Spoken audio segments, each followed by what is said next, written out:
Hello, and welcome to the Care Forward Innovations podcast, hosted by Bernadette Viñez. This podcast is proudly sponsored by Care Forward AI, where we create AI-driven solutions designed to elevate senior care. Care Forward Innovations is a new space where we explore fresh ideas, inspiring stories, and real-world breakthroughs in senior care, senior services, and assisted living. Our goal is simple: to share practical strategies that genuinely make a difference, beyond theory and into everyday impact. Join us as we shine a light on what's truly improving the quality of care and enhancing operational efficiency across the industry. We're glad you're here. Hello, everyone. I'm really excited about today's guest. Joining me is Amy McCabe, founder of Heartfelt Senior Placement. Amy is an Atlanta native with a background in healthcare recruiting, and her path into senior care began through her own family's experience when she saw firsthand just how overwhelming these decisions can be. That moment turned into a calling. Today, Amy helps families find the right senior living fit with compassion, clarity, and heart. She's deeply involved in her community, hosts a monthly Parkinson support group open to the public, and is truly someone who shows up for families when they need it the most. Amy, I'm so glad you're here. Welcome. Thank you for having me. So, tell us about yourself and what brought you into this industry. Well, you kind of hit the nail on the head. I am born and raised here in South Cobb County, so Metro Atlanta. But I found this industry when my father-in-law, he lived an hour and a half from us and got to where he started falling. He was 89, an hour and a half from us, and he would call my husband and say, "Yeah, I need you to come help me get up." And he's like, "Well, Dad, by the time I get there, plus it's 3 hours round trip. I just got home from work. Call 911, they'll get there sooner, and then I'll come out tomorrow and see what's going on." And I was mentioning to a friend who had placed her mom, and I was like, "How did you find the right place?" And she told me about this industry. So we had someone from this industry help us place his dad. We were fortunate in the fact that he was willing. He didn't put up a lot of the fights that a lot of these senior citizens do because they don't want to leave their home, and I totally understand that. It's a big change. But what made me transition from healthcare recruiting, physician recruiting, into this is my godmother, out of the blue, needed placement. She had been using some diversion tactics, and none of us were talking to realize she was kind of blowing all of us off. So none of us knew what was going on with her until we just showed up at her house one day and she was in dire need of help. It wasn't her at all, and her short-term memory was just gone. So I reached out to a friend of mine who, and I was like, "Do you do placement now?" I'd seen some different things on LinkedIn, whatever. She goes, "Yeah, I do." Well, we were fortunate that she helped my godmother find a good place for her. But in the process, she and I started talking, and I left healthcare recruiting and joined her. And then a year later, a little over a year, pushing a year and a half later, I went out on my own and started Heartfelt Senior Placement. So that's kind of led me here. So for people meeting you for the first time, what is Heartfelt Senior Placement and who do you serve? I provide, my husband and I, he has since joined me, provide a complimentary service for families who are looking for assisted living, memory care, independent living, or a personal care home, which is usually a higher acuity.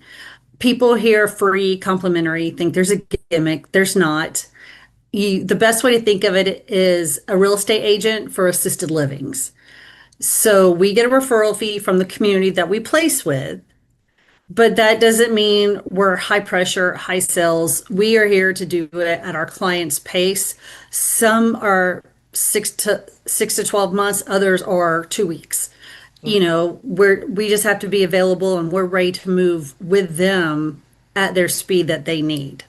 What places do you normally work with? Well, it depends on the type of care that's needed. I Hmm. do work with an inpatient hospice.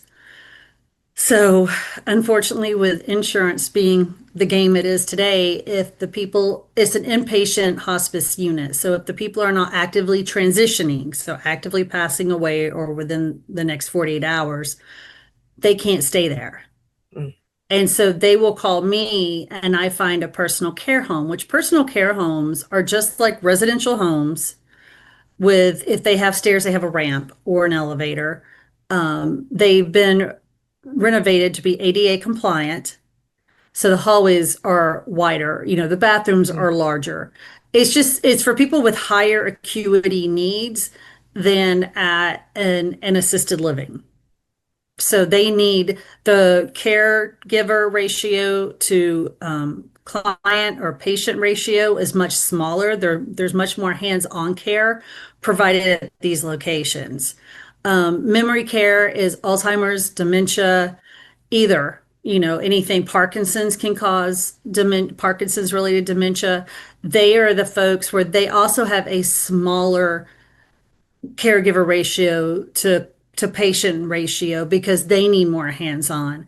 And their bedrooms are going to be more studios, their apartments in a if they're in a community, because they're not in their apartments at all during the day. They're out doing arts and crafts, playing games, watching movies, anything to keep them interacting, and that keeps everyone able to keep all hands on deck and eyes on everyone, making sure they're okay. Assisted living is, to me, it's interesting because people think they could just go in, fill out the paperwork, back up the moving truck, and go in. They don't realize everything that is required of them in terms of paperwork. It's a lot of paperwork. You have to be able, the state of Georgia has certain requirements, and the potential resident has to be able to stand and pivot or transition, like from a bed to a chair, without help to be eligible to move in there. Mm. They think, oh, they could go in a power wheelchair and go in there. No, it's not 100% hands-on help. It's assistant help. That's why it's assisted living. So a lot of people wait too long and then aren't eligible or can't get in there. They can't walk anymore. They become bedridden. And then independent living usually depends on the location. They just do like a daily check-in with people. They'll call them, say, "Hey, Mr. Smith, are you okay today?" "Yeah, I'm fine." "Okay, great. Have a good one." And they can come and go as they please. They still get 2 meals a day usually. Some light housekeeping. They don't do the laundry there. So you have a lot more independence. Like a lot of people live there who still work. And they Mm. just don't want the upkeep of a house. They don't want to worry about meals. And then they get the social aspect too. And along with assisted living and memory care communities, they have a bus that will take them usually within a 10-mile radius, or if they have outings and stuff like that. So Mm. the residents could go have some fun. So those are the main four. I get asked about skilled nursing facilities a lot, which is more like an old school nursing home. Mm. And that's usually straight Medicaid. And I don't necessarily refer to those. I have a good relationship with some of them, but that's just not really something that I usually get involved in. So, when you were looking for your family, what was the hardest part um, in your experience? For my father-in-law, it was budget. He didn't Mhm. have a lot of means. And so my husband was helping him pay. So for us, it was budget, which that is a lot of it. I have a database when I get a new client and I do an intake call and find out. I ask a lot of questions, but what I'm listening to is the type of care that's needed because that will determine the types of places we look at. Geography, obviously, Atlanta is an hour from Atlanta. So who do they want to be close to? Do they want to be north of the city or they want to be south of the city? Because that could be an hour and a half commute each day, depending. And then their budget because that's also going to be a determining factor. And in my database, I could put all my notes in, and then I can get a list of places of different communities that could work for them. I then reach out to the communities personally, the salespeople. I've got good relationships with all of them and talk to them, make sure that one, they have availability. A lot of communities right now do not, especially in memory care. Memory care is hard to find right now. They're full. And if it could work and, or hey, are you running a special where maybe this will even be even better for my client's budget? And then I send my curated list over to my client and they let me know which ones they want to tour. Once they tell me which ones they want to tour and their availability, I schedule the tours and I'm there with them on them. I Mm. am holding their hand through the entire process. I am walking them through this. I'm making sure questions are getting answered, beneficial information that they may not know, like if they have a primary care physician that comes in 2 Wednesdays a month. Okay, that's important information to know if you don't have to come pick mom up to take her to her primary care. She could see him here. Same thing if they have a podiatrist for their nails, their toenails to get cut and make sure their feet are in good shape. An audiologist, a lot of them are starting to get, and also a mobile dentist. A lot of them have come in. So, for all intensive purposes, if you're seeing all those physicians, you don't necessarily even need to leave the community just unless you want to. Like if you want to make a run to Walmart or Target or something, then yeah, they try to take care of all of it. So, how much time do you normally end up spending with somebody that comes to you for help? That could depend on the type of care. I have some clients that want to tour 4 to 5 places. I won't do that in one day. I usually will break that up. I try not to tour more than 3 places in a day, preferably two, because by the third, you've heard so much of similar information and they all start to run together. And by the third, they're just glazed over and have no idea what's going on. So I try to keep it at two, sometimes three, and sometimes we'll go out different times and do two each. But I definitely try not to tour more than four Yeah. unless they need to see it. And some people are like that, and I'm okay with that. So Mhm. Definitely just like real estate. it is, and you just guide them. Yeah. So, what do families commonly assume that isn't true when it comes to getting, you know, placed? Great question. I see on there a lot not to use a placement agent, which is from next door. Oh, well, because they have an appointment and they'll be doing different things and make sure everything's clean for you when you come in because you have an appointment. No, that's not the case at all. I have done drop-ins and I have had drop-ins in the same places I've had appointments and there's no difference. They don't change things up because they've got someone coming in. And I could pretty much tell you right now, no one around Atlanta is desperate enough to have to do that. Mm. I mean, Um, because so many adults have moved here who didn't grow up here, and they're now moving their parents here because they're here. So they're building new assisted livings, it seems like on every corner, but if they're getting full, they're needed. so do you find that there's a lot of waiting lists sometimes? Sometimes the really, really good communities, there are. I know that, from interviewing other senior care leaders, finances is another one, meaning that they assume that insurance or Medicare would cover things. And that seems to be most likely not the case. Especially in Georgia, it's all primarily private pay. Mm. There are some personal care homes that take Medicaid, and I do have someone that I refer to that can help with that.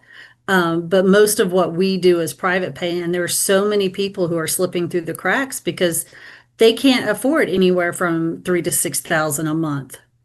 Even Is if you that take away all their other bills because they take care of everything, they just can't afford that. is that the typical price then for a Yeah. place? And that's for which type of facility? That's assisted living. I mean, Assisted. so that's like kind of bare bones. That's not even memory care. Some personal care homes go up to 12,000 a month. Some Oh, start at 12,000 a month. Yeah, I mean, so long-term care insurance, we are unable to get the policy that our parents could get, which paid everything and it was great coverage. And now there's so many pre-existing issues that could kick you out of it, and they won't pay nearly like they have been paying in the past. I mean, 12,000, who can afford that when you're not working? That So, is I an mean, excellent question that I don't have the answer to. are there any grants or any sort of financial aid somehow available? No, a lot Wow. of the kids just pick up the difference. They pay what Mm. mom and dad can pay or do, and then the kids split the difference. A That's lot if of you times. have kids. If you have kids, Yeah. yeah, that's the Wow. other thing. What are the biggest decision traps? Things that leads to, regret later for someone being placed. I heard a saying recently, and it really does hit home. Pretty chandeliers don't provide care. Mm, And a lot of the kids look for places that they want, not what their parents would want. mm. You or I could walk in and we're like, this place is a little dated, but okay, okay. But other people, and I'm assuming you're around my age. I have no idea, and I apologize if you're not, if I'm aging you. No, I am. I'm in my 50s. But yeah, see, but you walk in and you're like, oh wow, this is beautiful. Oh, she'll love this. When mom wants the slightly dated because that was more of the 80s and 90s when she was younger and getting around better, and that's what she likes to think of. Mm, So a lot of it just you're not thinking for you. You're thinking, yes, you're going to be visiting, but who's going to have the best care? And you can tell when you walk into a place if the employees are happy or not. How engaged are they? Are they making eye contact with you, or are they shutting down and tunnel vision on their phone as they're walking down the hall? That type of thing. yeah. So that is, I mean, I guess there's a few factors that one has to really consider to find that perfect fit, right? Yeah, So there's a care level, personality of the folks that work there. Budget is definitely a big one. yeah, Location and culture. yeah. So do you find that culture does matter for a lot of people? Sometimes I've only had a couple of placements where it did. I had an Indian gentleman and he wanted some home cooked Indian food, and Mm, there were no Indian employees there in the kitchen, so his daughter would just bring him stuff, that type of mm, thing. But usually, no, mm. no. So how do you assess care needs, especially when families underreport or overestimate their A lot needs? of times the family is actually in denial about Mm, what's going on. I kind of listen. I ask a lot of questions with what they're saying to see if anything could maybe be falling through the cracks. And I'll say, okay, you're telling me about some memory issues lately. Well, any other diagnosis? Oh, well, yes, she had been in the hospital for a UTI. Okay, well, a UTI is a primary cause for seniors. Well, one, they get them all the time, and they can hallucinate. It makes them forgetful. It's very much dementia-like symptoms. Okay, well, is that why she was acting that way, or was it going on longer than that? Has it been since still been going on? That type of thing. Is it the normal memory loss? Because I know I can't remember anything at my age. Or is it legit dementia type? Is there a diagnosis? Is there any other diagnosis? Oh, yeah, she's got diabetes too. Okay, well, that's needed to know. Is it regulated? Is it a sliding scale? Like that type of stuff that they don't even think about. But I could put it all together and wrap it in a little package for the communities that I want to refer them to and talk to them and make sure that they would be a fit there. Because if they're not a fit there and I'm trying to send them there, it's not going to work. What do you think is the biggest like mismatch that really causes a lot of problem for the senior? People who buy just for the look of the building, people Yeah, who go in there. yeah. Because if the care's not there, they'll go in with these expectations and the care isn't there. And I have places around here that I don't refer to because being in the industry, you hear things and yeah, they've had a lot of people move out. Their care's not great. Okay, well, then I'm not going to be referring there. Mm. I mean, it's my name, it's my company, it's my name on the line. So if I do a bad placement, that's going to get out quickly, quicker than me doing a good job. So I have to be very careful. So do you work with a certain group of providers then? Like specific ones that you either visited or vetted somehow? A little bit. It's more networking. I Mm. network a lot. I'm with the North Fulton Chamber of Commerce. I'm with the Johns Creek Chamber of Commerce. I've got other networking groups. I've got the oh, it's SRANA. It's the Senior Resources Association of North Atlanta. Sorry, I had to That's a think about that. mouthful. Yeah. But so I've got a ton of groups. Again, I work with an inpatient hospice unit. Just stuff like that to get my name out. I volunteer with the Alpharetta Business Association. I'm a member of them as well. And they give us a table at the farmers market, the downtown Alpharetta farmers market once a year if you're a member. So I get to do that and I get to sit out there and talk to everyone and walk around the farmers market when we're quiet. And that's always nice to do. But just and then the Parkinson's group, I just recently became a Parkinson's ambassador. So that allows me, I had to watch a lot of videos, take some tests, do some training, but that allows me to go out on behalf of the Parkinson's Foundation and speak about them, present about them, and have give like reading reading information for people. So, okay, speaking of the Parkinson's support group, what inspired you to start hosting? I was married before, and my ex's dad. I call them both my father-in-law, and it gets confusing because my current husband's father got me in the industry, got educated me. My ex-husband's father, that father-in-law, he suffered from Parkinson's, Mm. and I had the utmost respect for him. I love that man so much. He was just such a good man, and he suffered from Parkinson's. And by the time my ex and I were kind of going through the divorce, and I wasn't really visiting a lot anymore, was the worst of it. But I did get to go up and see him before he passed. But I saw what the Parkinson's had done to him, and it just, he had been a rugby player when he was younger. Even as a senior citizen, he was kayaking, he was bicycling, he was hiking, he was still playing golf. I mean, just so active until he couldn't anymore. And Parkinson's took that away from him, and that has stayed with me. So, what's one thing that you want families to know about navigating Parkinson's care?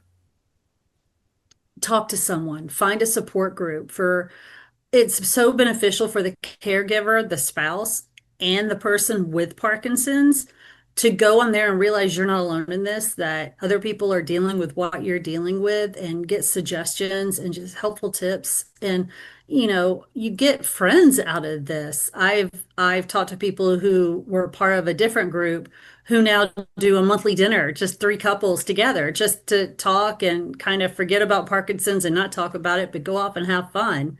But just make sure you're surrounding yourself with people who know what you're going through and don't try to carry it all on your own. It's not worth it because as the caregiver, you can hurt yourself.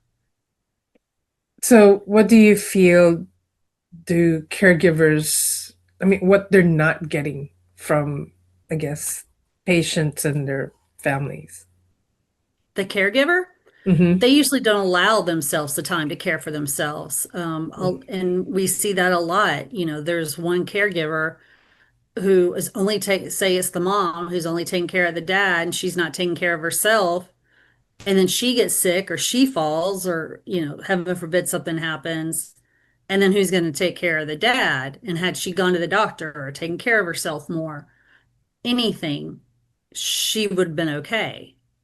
It's a crapshoot. There's no crystal ball, unfortunately. And you've got to all take care of each other. So, on a positive note, from your perspective, what are communities doing better today than maybe 5 years ago? I guess I actually don't remember. How long have you been in the senior care industry? 2.5 years. Two and a Okay. half years. Yeah. Heartfelt's coming up. Next week will be 1 year. I feel like they're getting more creative on the games that they play. So it's not just Mm. bingo every day. Because people get bored of that. I wouldn't because I want to win, but a lot of people will, and so I do think that communities are becoming more aware of what they're wanting, and slightly younger people are actually moving in. You would be amazed at the number of communities that have residents that are over 100. So some people are moving in their 80s, which they consider kind of young. Yeah, I heard that actually people are living longer nowadays. Mhm. That there's a few, communities that have 100, 105-year olds. Oh, And yeah, that's so easily. amazing. I mean, I Yeah. guess, people are more aware about their health, so they are, you know, trying to take better care of themselves. So It seems to be that's either the mind or the body, but not both. tell me more about that. It's just people can have dementia and not have a clue as to what month it is, Mm. but be so physically fit they could go run a half marathon. It blows my mind. And then others, their body is, if they're suffering from Parkinson's or something, but their mind is still sharp as a tack. It doesn't seem that the people whose bodies are affected in one way or the other and their mind are in the same situation. It seems like it's either one or the other. It's not both. Huh, interesting. I wonder what's causing that. That I don't know. If I did, I'd be a millionaire and I wouldn't be talking to you now. No offense. Yeah. I'd be out spending money. Yeah. Traveling. Yeah. So from your experience, going into the different communities or facilities, what do you think is getting harder? Staffing, acuity, affordability, or family expectations? I think staffing for Mm, a lot for the caregivers is hard. I hear at the communities all the time, and they try not to use agency nurses, so like staffing nurses. Affordability for the families, definitely. A lot of the places are now owned by investors, and mm, so it's all about the bottom line, and they're not necessarily taking the families' issues or not issues, but circumstances mm. and that, mom could live another 25 years and she needs placement now. We have a fixed budget and this is going to go up every year. How can we make this work? And they're more about the bottom line versus helping out the families. And I understand they have to make a profit, don't get me wrong, but does it have to be such a big profit? Like how much of it is greed and how much of it is needed? Do they make up for it by using any kind of technology or anything similar to that to actually help maybe caregivers to automate their systems or their processes so that they can spend more time with the senior citizens or not really? I don't know. I mean, there's only so many caregivers they can have on Mm, the floor and then having to give everyone their medication multiple times a day. Just if it was, in a lot of places, some are all inclusive, so your rent and that's everything, whether you need a lot of care or not. Other places there's levels of care, and so it depends on how much care is needed. Others do a point system where you pay for only the things that you need, and they reassess every 90 days to see is the care gotten higher, is the care gotten lower? Because sometimes that happens once people get settled. So just there's a lot to look into, and my biggest recommendation would be to work with a senior service advisor, someone who's gotten the CSA certification, and they have a link on their website where you could go and look in your area for one, but they're the ones who are going to know the ins and outs. So, what's one myth about assisted living or memory care you wish would disappear? Not to work with a placement agent. Honestly, it's just the myth that they could just walk in and sign the paperwork and move in, Mm. that it's going to take a lot more than that, and that you have to physically, per state, per your state, whatever state you're in, have to pass the assessment with the nurse to be able to go in there. Every community does their own assessment with their own nurse. Have you seen any innovation in any of the communities that you go to? I've seen one, and I can't think of the name of it, but it looks almost like a fire alarm built on the wall with lights, Hmm. but it detects if someone falls. Yeah. I Wow. don't know the name of it, but that was cool because most places they have a pendant where Yeah. anytime they need anything, they can hit the pendant. But that, like if they can't, if they don't have their pendant near them, that'll catch them falling. So, and the family has to approve that because there's a camera attached to it too, so they could talk two ways to it. But Oh. you could sit there and watch if mom falls out of bed, but the family has to say that that's okay that they can watch mom in Mhm. case she falls out of the bed. I've heard of a technology where instead of an actual camera, it kind of detects like almost like a stick figure of the person, because then that way they still can keep their privacy, but yet Maybe that's it then. the person watching is able to identify, if Right. they've fallen and stuff. But I Maybe, don't know what that technology is either. So, although actually we have an exercise gym, like that's like basically a big tablet that kind of yeah. has that technology, so that it Wow. detects, your movement while you're exercising, and it doesn't have a visual of you. It's just your stick figure. So Wow. Maybe that's it then. But can you talk both ways through it? the one that we have is basically like a workout, like Okay.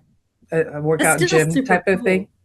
But yeah, but it's able to detect if you're, lifting the weights wrong. Like if you're, Okay. like if you're hunched forward or leaning back too much, and then it will correct you and tell you that your form is not good while you're trying to lift weights and stuff. So it's pretty That's pretty nice. interesting. Do people ever get mad at it for telling them they're doing it wrong? I would imagine so. Maybe it's like, wait a minute. How do you know? You don't Yeah. know. That's so funny. Um, so going back to technology, I don't know how much you really are exposed to these communities and stuff, what, but maybe in your own process, actually, of placing seniors, where does the process slow down? Like the most? Paperwork, records, communication, scheduling tours. I hate to say it, but it kind of depends. Like I've got some people we've toured, they loved a place, still won't put their mom on the wait list. Hmm. I, I don't know Or why. It some. was within their budget, everything. They're not quite ready to move mom yet. Hmm. Um, and usually once they get the paperwork and they're ready to go, it's just getting it all done. Sometimes the quickest I've seen it turn around is 48 to 72 hours, but that's when you've got nothing else going on and you are staying on top of the physician. It's easier if people are coming from either rehab or the hospital than home Hmm. because then they've got to get in to see other doctors. And if they're at a rehab or hospital, the physician that's seeing them there can just fill everything out. In your experience, are there more people doing in-home care Yeah. rather than communities? And in-home care is phenomenal. I mean, we've even had it from my mom this last year, but it gets expensive. And especially if you're doing 24/7, it's cheaper to move into a community than it is to have in-home care. Unless they're more independent, I take it, Well, right? but even then, it still adds up. Mm. I mean, prices normally start 30 to 31 an hour and go up Oh, for to like to get companion somebody care. to come visit. Yeah. Yeah. There's just no way around it. I mean, you got to save a There's lot of money. I know. I mean, and now my husband is working with me. He goes, "When can we move into one of these? We don't need the house." And I was like, "Slow your roll there, buddy. You got to see the price tag first." I'm getting more and more surprised about the cost of how much it Hmm. really is. I think we should just move to Mexico and, things will be a lot cheaper Seriously. probably with at least senior care. So, wow. Yeah. Um, what would you love to automate so you can spend more time on human support?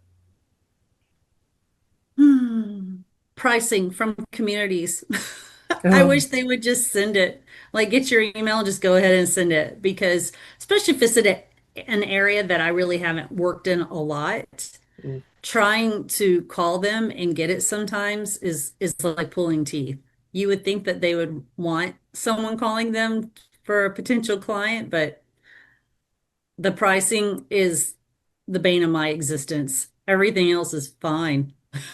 Does it change that often? Well, right now, yeah, because the beginning of the year.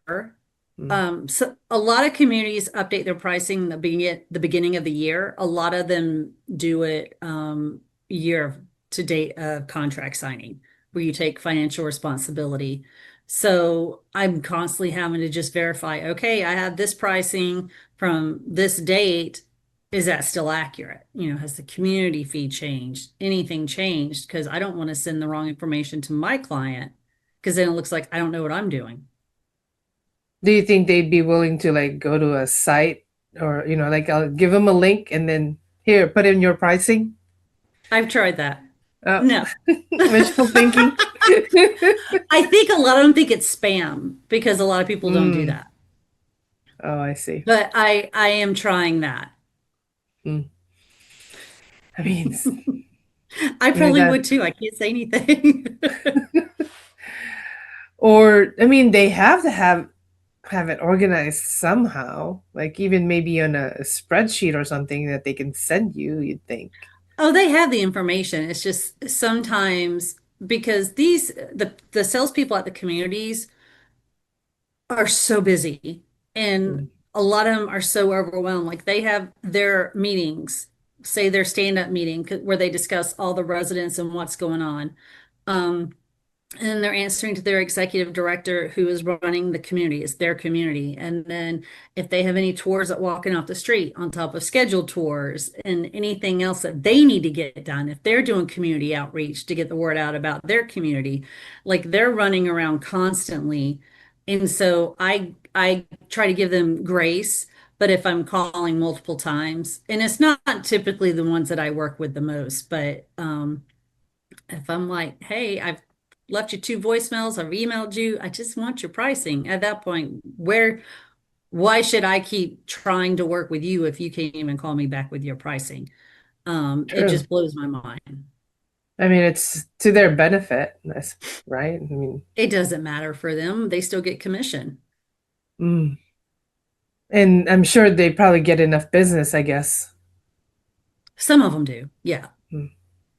I mean, when you drive by, you'll see tour today. You'll Mm. start noticing that. Oh. I mean, they have people walking off the street all the time. Do you think families would trust AI for education or shortlisting if it was transparent? I wouldn't. I don't know. Mm. No, the people today, no, unless they work with AI. I think it's still too new and, you know, times when I've tried to use it and I'm needed to use it, like I couldn't get a person, I had to go through AI. I couldn't get what I needed. You still need that one on the conversations, the person, the people, you still need the personalities with it. Hmm. AI can't replace that. Yeah. Part of the reason why I started Hmm. this trek is I know that the senior care industry gets left behind, Hmm. and forgotten and basically taken for granted. And there's usually not enough funding as well in most of these communities, especially ones that are very public or government. And so I was hoping to basically try to help communities implement any automation so that they can spend more time with their residents or their senior citizens. Right. And So I guess that's the part that I'm like just trying to get an exposure on where communities are when it comes to that, or even the services, right? Hmm. Because your primary goal is to be able to help Right. senior citizens and their families, but sometimes you could be taking so much time trying to put in you know data into the Right. computer because of certain things that you have to do. So if there's ways to automate that kind of stuff, then that's, I guess, what my part of my goal is. Being boots on the ground in a community, I'm not sure. Um, I feel like most of them are have already done AI for what they can. Like for sign in as a guest, it's usually electronic. Um, other than making the paperwork electronic, that's the only thing I can think of. And because if it's the kids filling it out, if it's someone like you or I, yeah, we'd rather fill it out on the computer and not have to handwrite everything. Mhm. That would be the biggest one to me. But I don't know how much of that would be AI. So here's one example. Okay. When you speak with the senior families and well, the senior citizen and their families, you're having a conversation, you're asking Mhm. questions, all that kind of stuff. How do you take notes, or how do you record all that? Old school. I have a notebook right here. And then I have my database where I can make notes as well. Okay. Um, and what I put with my clients' notes that I share with the community are about the care, diagnosis, anything like that. And then what I put in about the community that I share with my client is going to be geared more toward them. So, um, for me, it's just the applications, the paperwork, once someone makes the decision that they want to move in somewhere. So, what if I tell you that if you just record your conversation, Hmm. you can then come out with a summary of your conversation that would list out every single detail automatically for you, um, and list out however you want it to be grouped. So, for example, action items or next Hmm. steps, or the specific items that they're really looking for, their target points, their requirements, things like that. And it'll all be automatically typed up already, and you won't have to type up anything, Okay. No, that would be cool. I right? don't, that would be cool. I would, I, I have to have my notes. But I see what you're saying. Yeah. And I think that's super awesome. I don't know if I'm there yet. I'm old school still. But what if it would automate and write it down for you? You can still write notes It's if one you of those want things to. I would have to try it before I would know, you know? I mean, just like our meeting, right? Right now it's recording, and at the end of it, it would give me a summary of everything we talked about. And Oh God, help it. I can send you a copy of that, and you'll see how detailed it is. Does Um, it have personal notes like asterisk, this woman's an idiot? Anything like that? no, but there are some technology Should. that can analyze those kind of things. Like, um, I mean, actually, there are some technology right now that would analyze like a conversation between a caregiver and a senior citizen, Okay, and basically listen to the tone of like where the senior citizen is coming from. which is That the huge. Yeah, that the caregiver might actually dismiss, right? Yeah. But this technology can analyze it and put heart into that whole conversation and really see the point of view of coming from the senior citizen. Oh, wow. So Okay. there's still, I think there's definitely benefits to it, but I know that there's a whole stigma about AI, but there's definitely positive things that can come out of it, and Right. And if I do it's believe used that. and if it's used right, right? Right.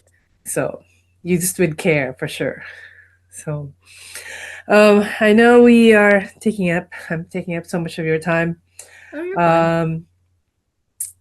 Any last minute or last statement that you can provide to other senior leaders Don't call or an 800 families? number. Yeah, use someone who's local and check the Certified Senior Advisor website. There is a spot on something on their website where you can find a local CSA representative and use them. Just don't go to any pop-up because they may not have your best interest at heart. Yes, for sure. So how can they find you? They can find me at Heartfelt, just like it sounds, heartfeltseniorplacement.com. And my phone is 678-516-8209. And my email is Amy McCabe, one word, at heartfeltseniorplacement.com. So that's McCabe with McCabe, right? Correct. I just want to Correct. make sure that the whoever's listening, will get that right. So, Yes. Thank you. well, I do appreciate your time. Thank you so much for Absolutely. Thank you for having me. I've had so much fun talking with you. yes, and thank you for your insight. Definitely Yeah. helps, and hopefully it will help somebody else out there. I So hope it does. I truly do. yes, thank you. Thank you. Have a good one. Thanks. You too. Bye-bye. Bye bye. Thank you for listening to Care Forward Innovations. We hope today's episode inspired you to help shape the future of senior care.